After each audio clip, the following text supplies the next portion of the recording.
This podcast is supported by FX's English Teacher, a new comedy from executive producers of What We Do in the Shadows and Baskets. English Teacher follows Evan, a teacher in Austin, Texas, who learns if it's really possible to be your full self at your job while often finding himself at the intersection of the personal, professional, and political aspects of working at a high school.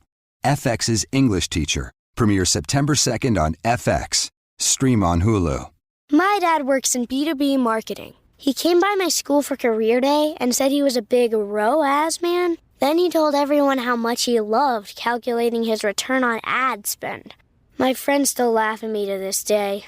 Not everyone gets B2B, but with LinkedIn, you'll be able to reach people who do. Get a $100 credit on your next ad campaign. Go to linkedin.com/results to claim your credit. That's linkedin.com/results. Terms and conditions apply. LinkedIn, the place to be, to be. This is Optimal Relationships Daily. How to Stop Procrastinating.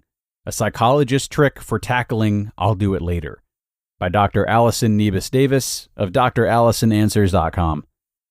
Hello, everybody, and welcome back to another Sunday bonus episode here on ORD. I'm your host, Greg Audino, and what I do in our weekly bonus episodes, such as this, is actually just introduce episodes that have aired on other shows in our network. This way you get a little taste of everything we have to offer. And today we'll be featuring a previously aired episode of Optimal Living Daily, which is our very first show in the network and focuses on all things personal development. So with that, let's turn it over to OLD host Justin for the post and his commentary as we optimize your life.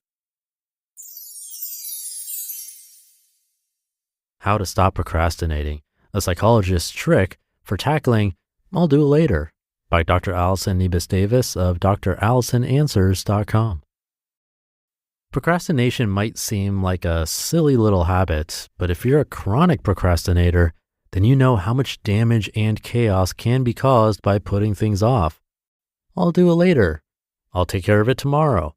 I'll get to it when I have more time. This waiting becomes a habit, and before you know it, this habit becomes a way of life.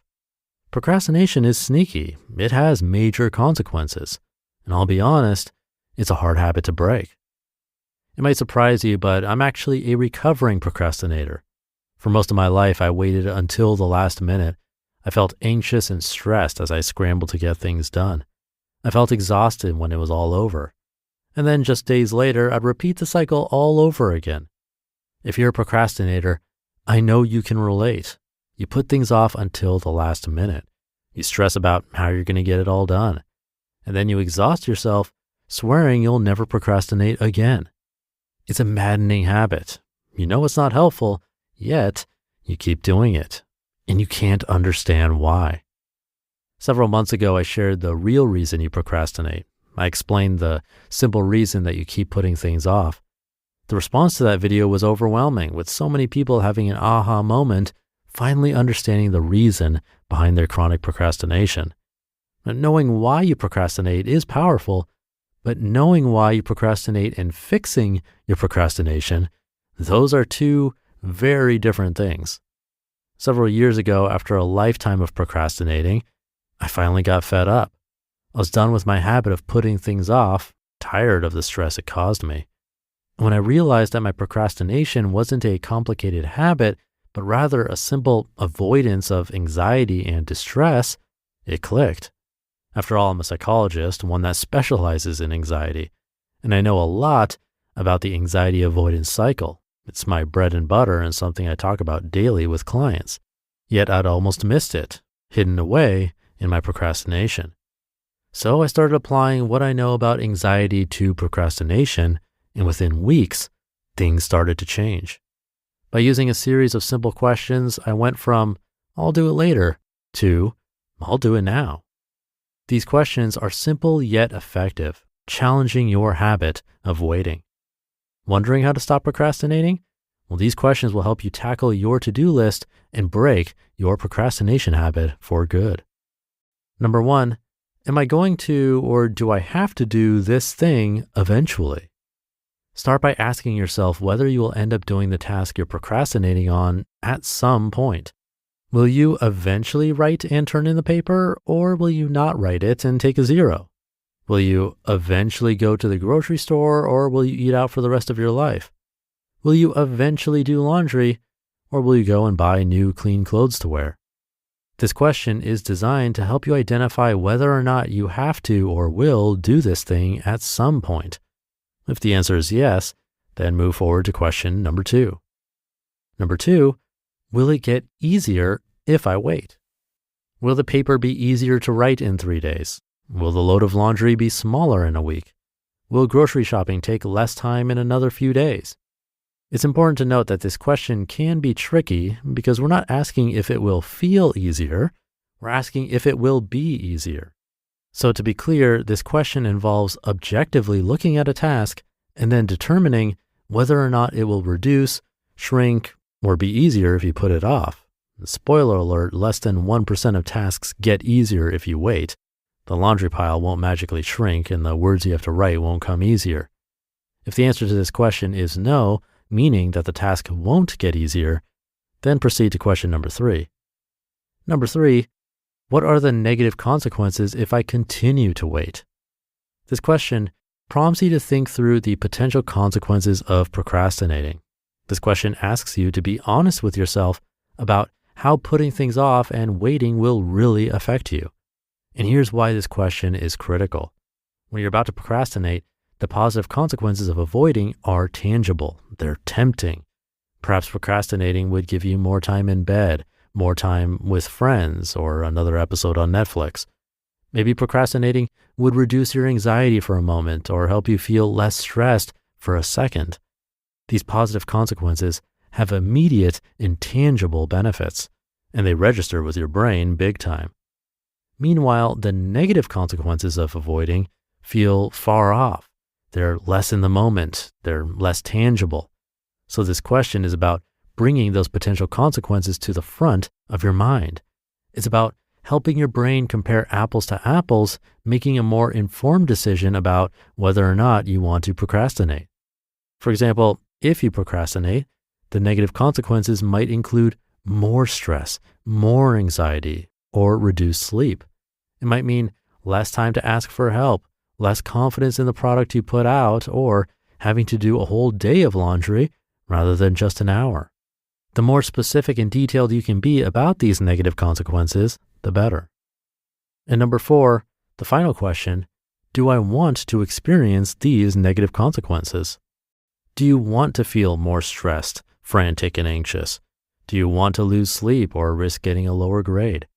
Are you willing to experience all the negative consequences you just named? If the answer is no, then start now. Start the task immediately.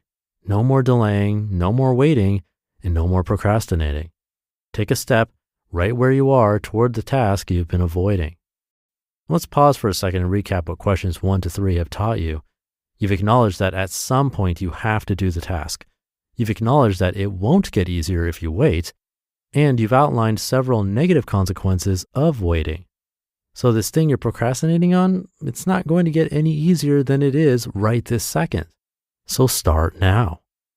At this point, you might be thinking, but Dr. Allison, I still don't want to do the task I've been procrastinating on. Doesn't sound any more appealing, and I'm not any more motivated. Well, of course it doesn't. The thing you've been avoiding involves discomfort.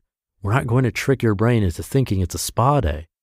One of the major things that fuels procrastination is the unconscious belief that the task you're avoiding will get easier if you wait, that it'll be easier to do later. This belief tricks you into waiting, procrastinating, and then waiting some more. This series of questions is designed to challenge your unconscious belief that it will get easier if you wait, because that's a huge part of what procrastination is. It's a skewed and inaccurate belief that it'll get easier later.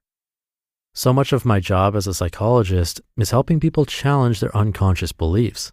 Because as I tell my clients and myself often, your thoughts are not the truth.